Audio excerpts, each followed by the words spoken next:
called the contributory pension scheme.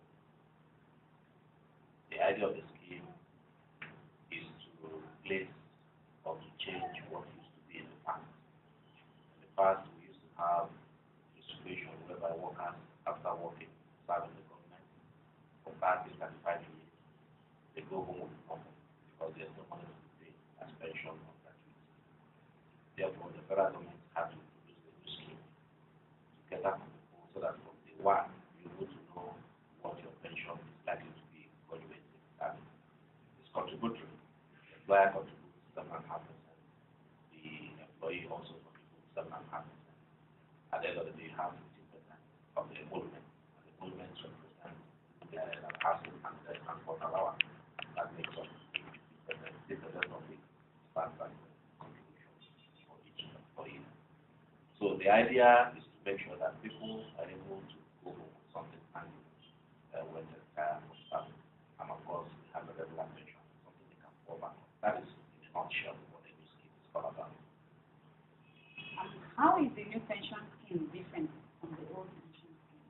Yes, it's different from the old pension scheme because it is contributory.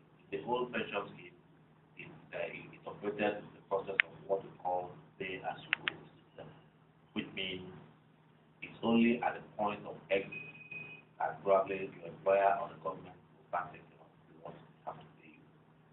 There is no provision was not made in terms of accruing your rights. At the end of the day, when the government is not funded well, then there will be nothing for you to take as your pension or your gratuity as the case may be. But now we have a totally different. From day one, the employee starts contributing, and the employer also starts making his own obligation towards the employee's pension and gratuity. So that is basically the major difference between the new system and the old system.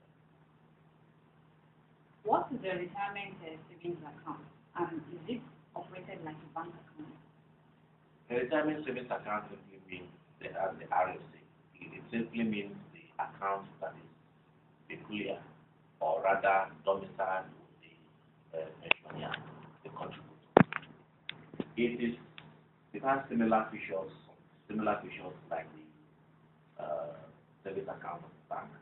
The only difference is that you may not be allowed to withdraw from it until certain instances. For example, if one is stranded or loses his or her job before the age of retirement, and then you apply after about 6 months, you are not able to get the job, then of course the authorities will allow you to do some withdrawal from the account just to keep you going. Otherwise, it's actually the account that will take care of the pension. It's from there that when you retire from private, your monthly pension will be paid. That is why it's called the retirement account. So you are actually saving towards your retirement. Unlike the normal bank account where you have to deposit money anytime and you also free to withdraw anytime. So that is actually.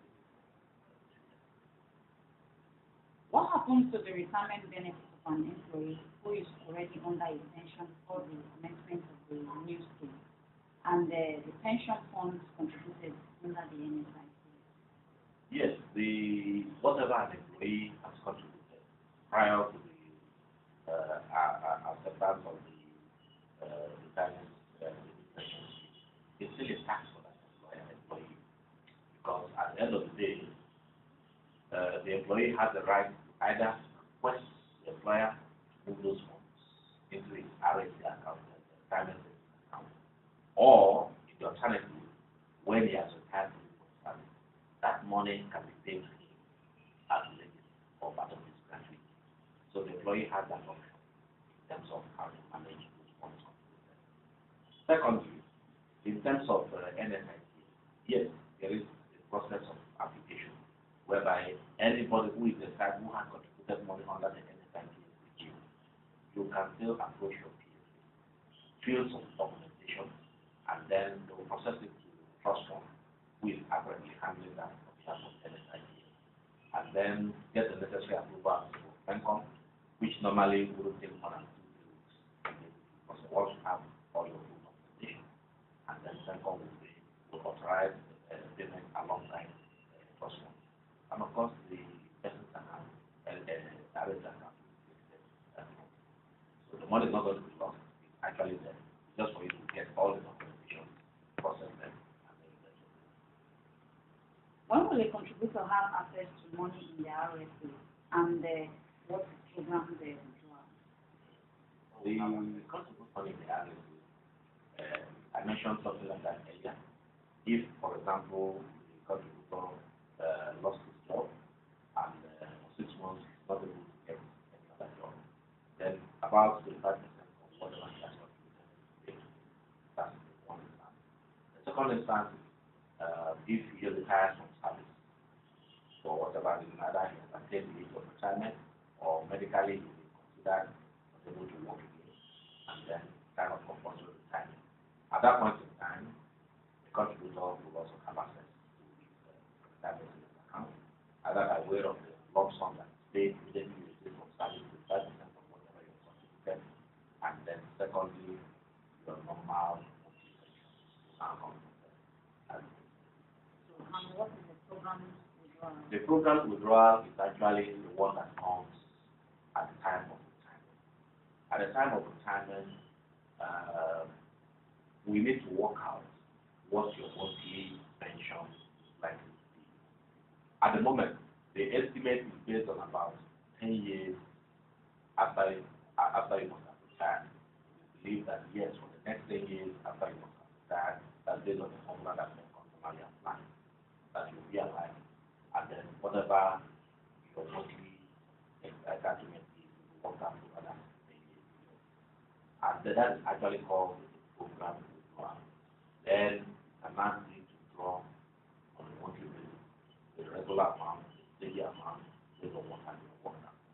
However, where whatever you have accumulated in your retirement savings account is less than 500,000 naira, you can retain it off whatever you have in your retirement savings account.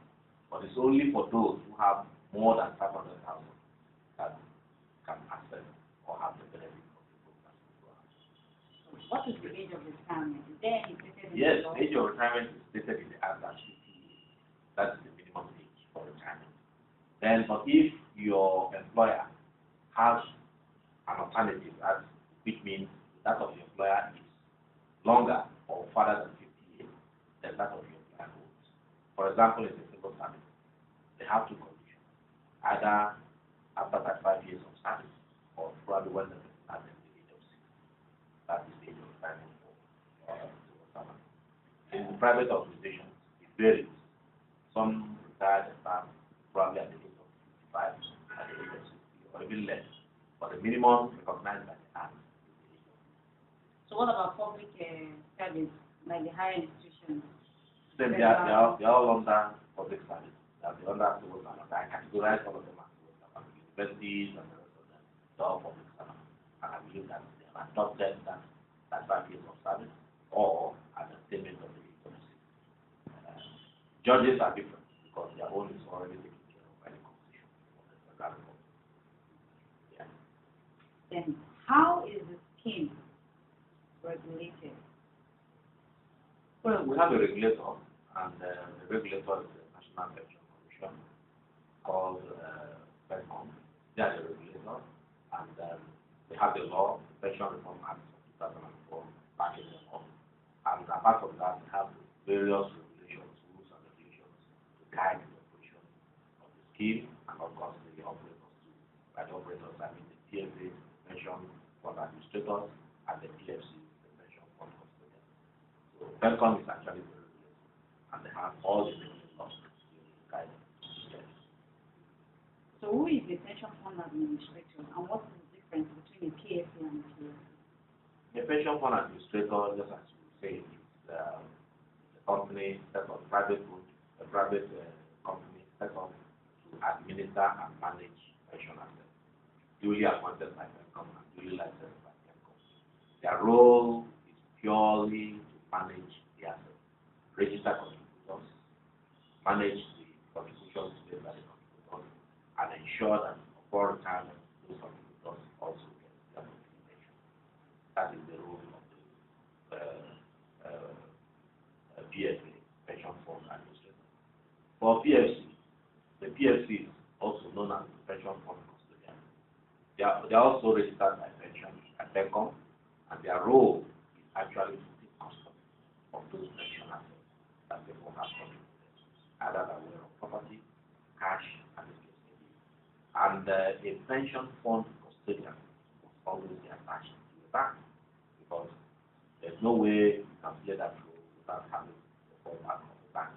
And that is why PECOM has decided to also make sure that each pension fund custodian has a bank as a sponsor.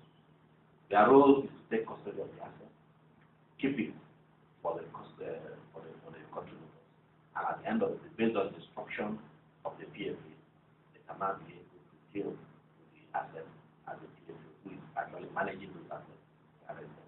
But the idea is also to separate that function, so that the PFAs will not have the opportunity to meddle with the assets they are managing. There must be a separation, checks and balances, so that we cannot go back to what used to be the case when we had before the introduction of the contributory pension. So the idea of the whole set of this is to make sure that the role of the PFC and that of the PFA are separated, so that each of them can play its own role independently. What is an annuity? An annuity is an insurance, more or less an insurance. It is actually a situation whereby you can project ahead what is likely to be your pay or what you are likely to receive in the future after you must have made certain contributions. You can say it's an amortization of the funds that you have accumulated. That is basically an annuity. I want to bring the definition to the lowest possible terms. It's projecting to the future, just like I said earlier, when somebody is sitting from service, either retiring, there is a computation in terms of how to determine your monthly pension. And that monthly pension cannot be solely based on what you have contributed so far. Then an annuity can be worked out to say this is what you are likely to receive on a monthly basis over the next 10 years. And just like we also have in our website, for example, a contributor who wants to determine how much he will get if he's making a contribution of say 10,000 on a monthly basis. If he now retires, probably after 50 or 5 years of service, how much will be his pension? It's something you can also visit our website online products, and then be able to work out what you are contributing. All this related to family, ability to work out what your future pension will be at the end of the day. When all things are confirmed and make the contributions. What's the website? The website, yes, the website is www.fidelitypensionmanager.com. Once you visit our website, you'll be able to see all the details, and then you can go on the be able to plan your future, plan your retirement, how much you want to contribute, and how much are you looking at in terms of the contribution, for example. We now say annuity and program withdrawal are similar. Yes, program withdrawal can only be worked out using the annuity plan. Yes. Annuity normally comes from insurance companies. So insurance companies package annuity. It's actually one of the options that PECOM is available. But we find out that most of the contributors after it do not want to go through the annuity process. They would rather stick with the program withdrawal. But for you to determine the program withdrawal, also you use the formula for computation of annuity to be able to work out the program withdrawal. However, annuity can also be sold by insurance companies as a package to an individual. But so far, we've not had any experience of that people going to insurance companies to buy annuity for their retirement. Rather, prefer to stick with program withdrawal. But the formula for computation of program withdrawal is also similar to what that is. So how will the new pension scheme help the economy? It's already helping the economy in various ways. The pension scheme is actually designed to accumulate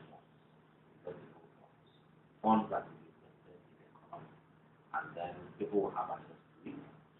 Investors, business organizations will have access to those funds, and the funds will be used to develop their business areas. Our aim as being applied to develop the economy, to develop the economy, the infrastructure, and a lot of things to be done with pension funds. Just like having a network where there is a pension fund to develop a lot of things. That is the idea, one of the reasons behind setting up the pension scheme in Nigeria. Thank you very much for your time. Thank you so much, and I wish you all the best. Yes, I have a wonderful day.